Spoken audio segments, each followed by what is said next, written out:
Okay, we're going to begin our exploration of Chapter 8, which is titled Computer Reliability. And in this week's module, we're going to cover sections 8.1 up to and through 8.5. And in this particular lecture, we will work our way through section 8.1, 8.2, and 8.3. So 8.1 is the introduction. We all are familiar with the fact that we depend upon computers and computerized systems to facilitate our daily activities. I mean, they're an integral part of modern communication, transportation, retail, banking, finance, and healthcare systems. And when computerized systems work correctly, they save us time and money and enable us to accomplish a great deal in a day.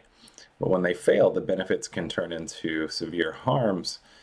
Failures of computer-driven systems can result in lost time, lost money, and in extreme cases, injury or even death. The purpose of this chapter about computer reliability is to familiarize ourselves with various ways in which computerized systems have proven to be unreliable. I mean, systems, by definition, typically have many components, and the computer itself is just one of those components. A well-engineered system can tolerate the malfunction of any single component without causing harm, but unfortunately, there are many examples of systems in which the computer or the computer-human interface was a weak link, and an error led to harm. So through a variety of examples, we're going to gain a greater appreciation for the complexity of building a reliable computerized system. And we'll also take a look at computer simulations, which are playing an increasingly important role in modern science and engineering. And we'll survey some of the uses to which these simulations are put and describe how those who develop simulations can validate the underlying models. The discipline of software engineering emerged when organizations began constructing large software systems and encountered problems meeting project goals with respect to reliability, cost, and schedule. Software engineering refers to the use of processes and tools that allow programs to be created in a more structured manner. And we'll describe the software development process and provide evidence that more software projects are being completed on time and on budget. And then at the end of the chapter, we'll take a look at software warranties. Software manufacturers typically disclaim any liability for lost profits or other consequential damages resulting from the use of their products. And we'll discuss how much responsibility software manufacturers ought to take for the quality of their products. All right, on to section 8.2, which is titled Data Entry or Data Retrieval Errors. So there are two kinds of data-related failures.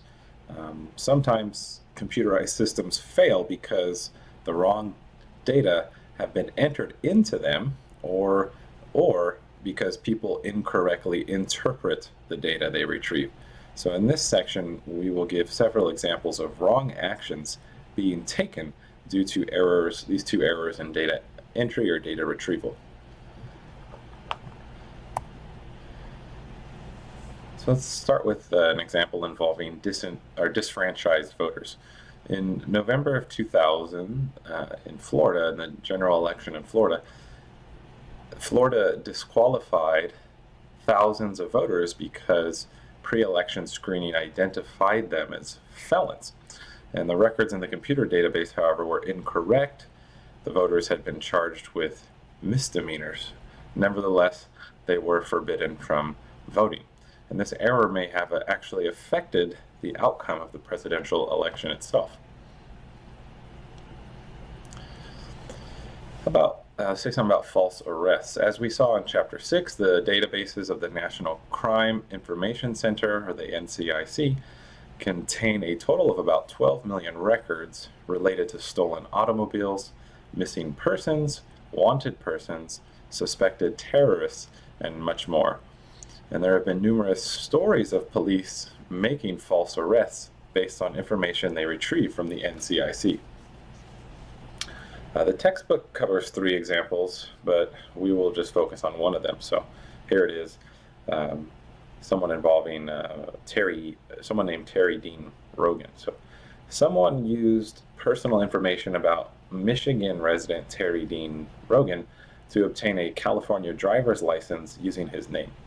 After the person with the falsified driver's license was arrested for 2 homicides and 2 robberies, police entered information about these crimes into the NCIC under his false identity. Over a period of 14 months, the real Terry Dean Rogan was arrested 5 times by Los Angeles police. 3 times at gunpoint, even though he and Michigan police had tried to get the NCIC records corrected. After his first arrest, Rogan sued the Los Angeles Police Department and was awarded $55,000. All right, so the accuracy of NCIC records is relevant. Stepping away from a requirement of the Privacy Act of 1974, the Justice Department announced in March of 2003 that it would no longer require the FBI to ensure the accuracy of information about criminals and crime victims before entering it in the NCIC database. And so the moral question here, one of them anyway that's relevant, is should the US government take responsibility for the accuracy of the information stored in the NCIC databases? Let's say something about the Department of Justice's position on that. So the Department of Justice argues that it is impractical for it to be responsible for the information in the NCIC database. Much of the information that gets entered into the database is provided by other law enforcement and intelligence agencies. And the FBI has no way of verifying that all the information is accurate, relevant, and complete. And even when the information is coming from inside the FBI, agents should be able to use their discretion to determine which information may be useful in criminal investigations. If the FBI strictly followed the provisions of the Privacy Act and verified the accuracy of every record entered into the NCIC, the amount of information in the database would be greatly curtailed, and the database would therefore be a much less useful tool for law enforcement agencies. But the result could be a decrease in the number of criminals arrested, or as a result, there could be a decrease in the number of criminals arrested by law enforcement agencies. Okay, well, what's the position of privacy advocates? Well, privacy advocates counter that the accuracy of the NCIC databases is now more important than ever because an increasing number of records are stored in these databases. As more erroneous records are put into the database, the probability of innocent American citizens being falsely arrested also increases. And so the question then is, which argument has the better moral reasons in support of it? Well, from an act utilitarian analysis, we can say the following, right? Actually, let's focus in on one of the oldest NCIC databases, the database of stolen vehicles, to explore this moral question. So the total amount of harm caused to society by automobile theft is great. Specifically, there are over 1 million automobiles stolen in the United States every year. Victims of car theft are subjected to emotional stress, and they may sustain a financial loss, and they can spend a lot of their time trying to recover or replace the vehicle.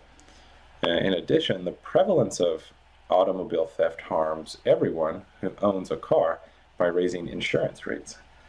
And in the past, car thieves could reduce the probability that a stolen car would be recovered by transporting it across a state line.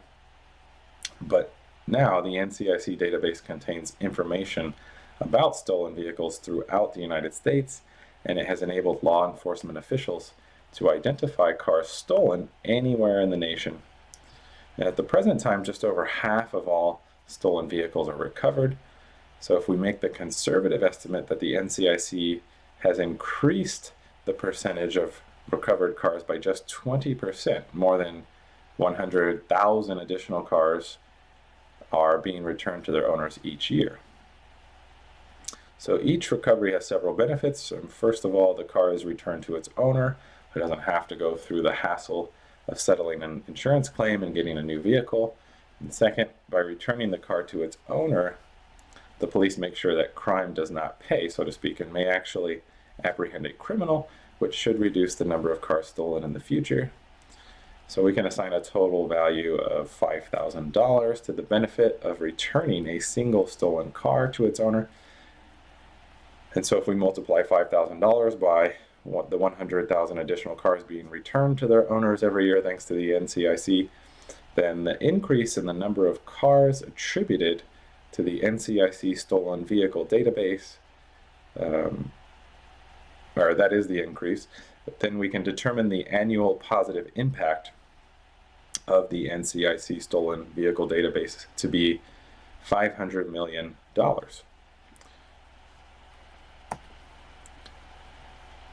All right, so those are the positive benefits. Now let's consider the harmful consequences of the database.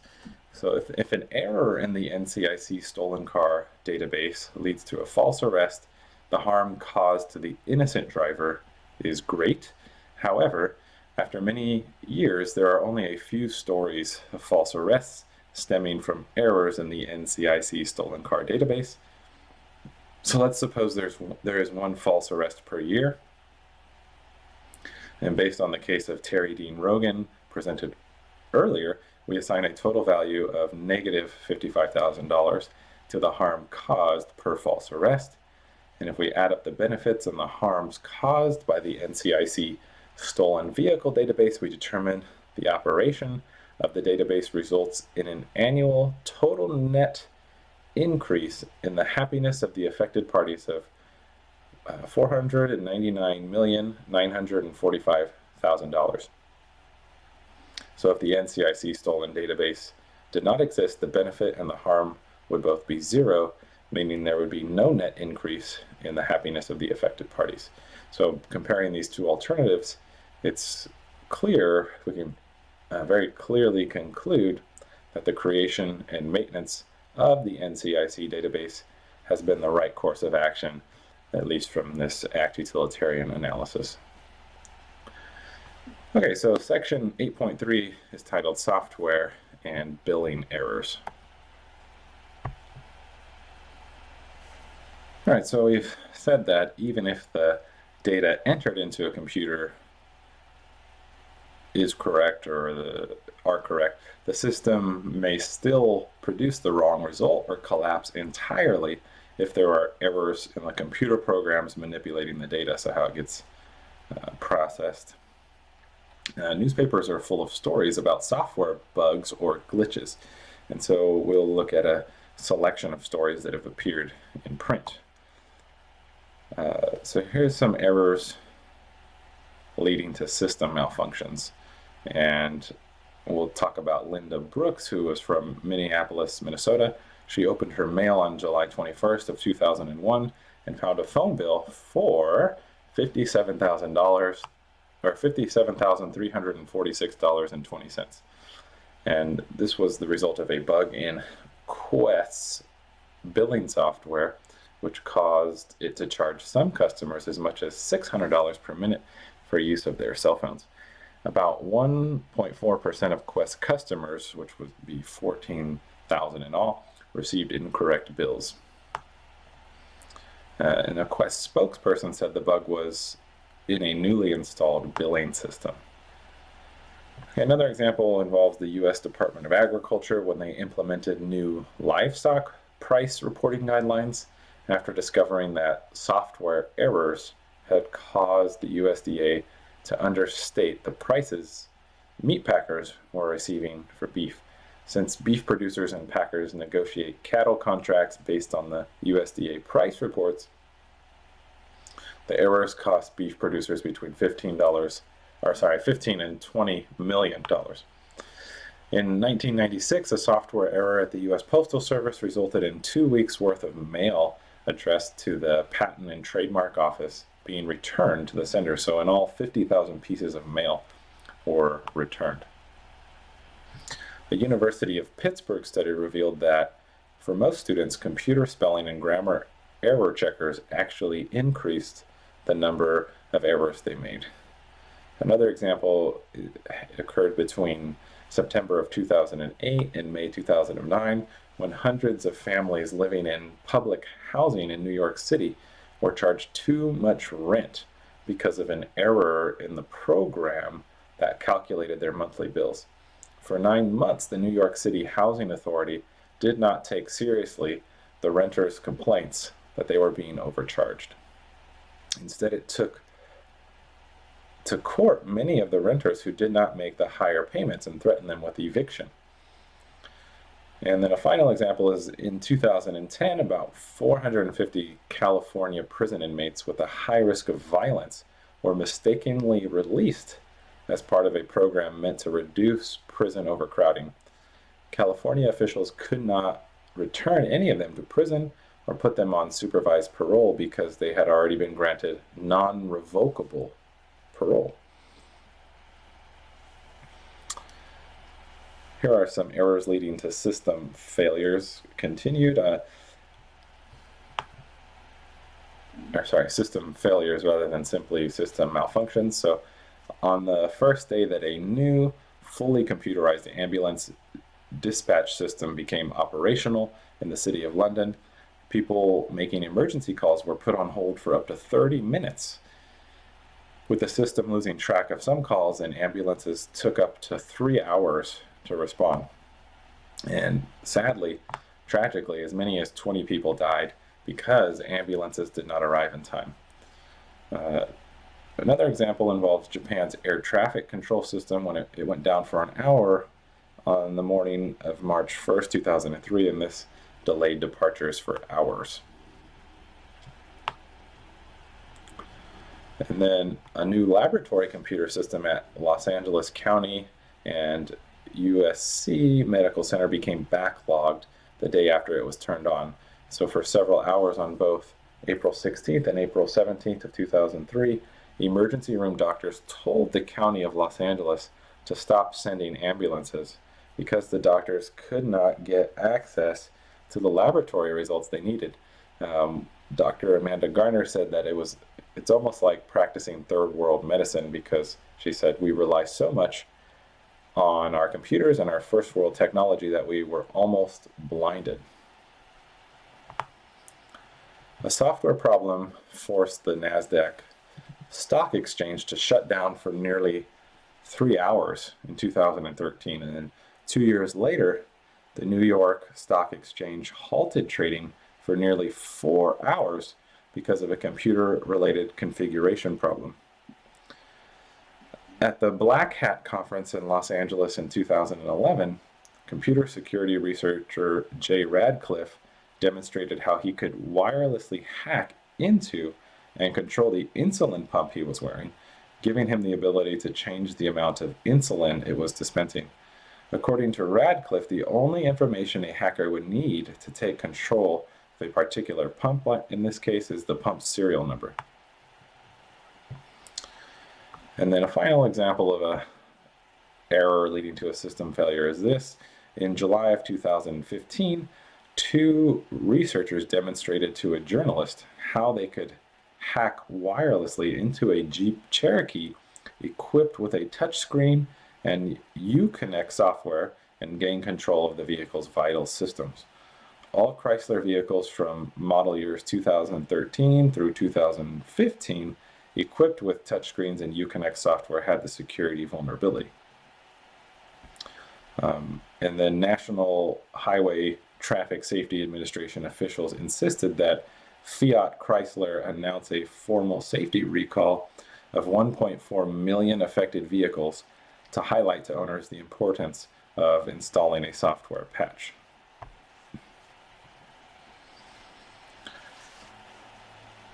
All right, let's do an analysis involving an e-retailer posting the wrong price and then refusing to deliver. So here are the details.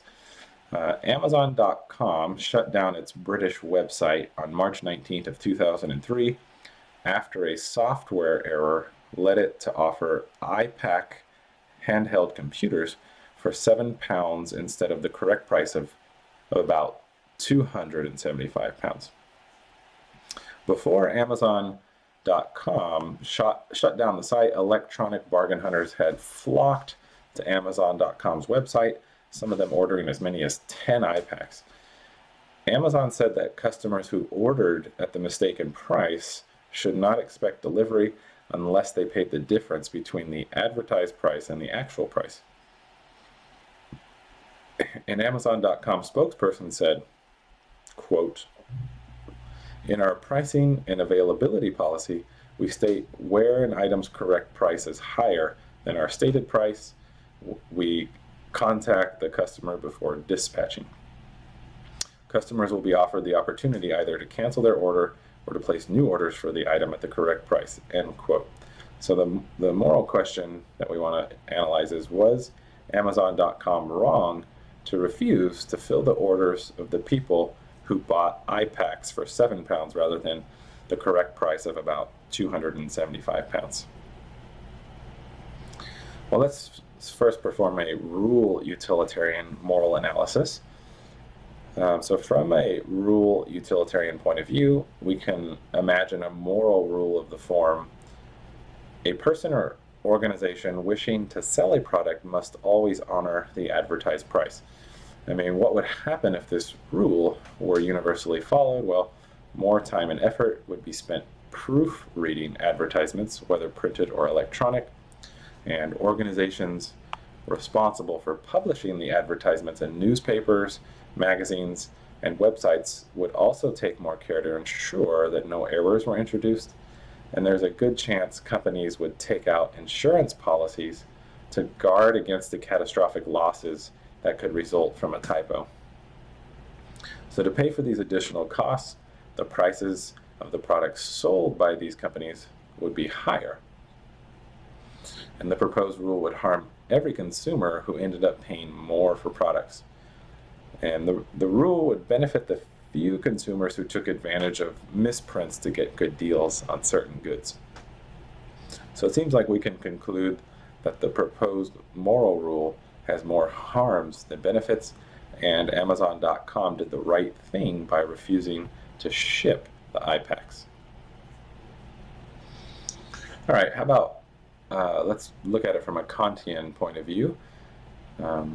So we could argue from a Kantian point of view that the knowledgeable consumers who ordered the iPacks did something wrong. The correct price was about £275, even though the advertised price was £7. And while electronic products may go on sale, retailers simply do not drop the price of their goods by 97.5%, which would have been the case there, even when they are being put on clearance. If consumers understood the advertised price was an error, then they were taking advantage of Amazon.com stockholders by ordering the iPack before the error was corrected. So they were not acting in good faith, and so we would say that the buyer, or from a goodwill as well, so we would say the buyers were in the wrong rather than Amazon.com.